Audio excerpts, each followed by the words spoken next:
నమస్కారం ఘంటారవానికి స్వాగతం. ముందుగా ప్రధాన అంశాలు. హరే కృష్ణ గోకుల క్షేత్రంలో అనంత శేష స్థాపన కార్యక్రమం నిర్వహించిన సీఎం చంద్రబాబు, విశ్రాంత సీజేఐ జస్టిస్ రమణ. నంద్యాల జిల్లాలో రైలు నుంచి జారిపడ్డ దంపతులు, భర్త మృతి, భార్యకు తీవ్ర గాయాలు.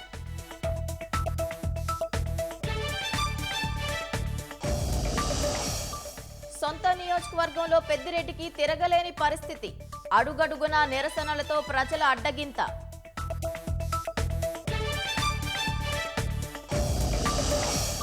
కాలుష్య కాసారంగా కేసీ కెనాల్, మురుగు, వ్యర్థాలు, చెత్తతో దుర్గంధం.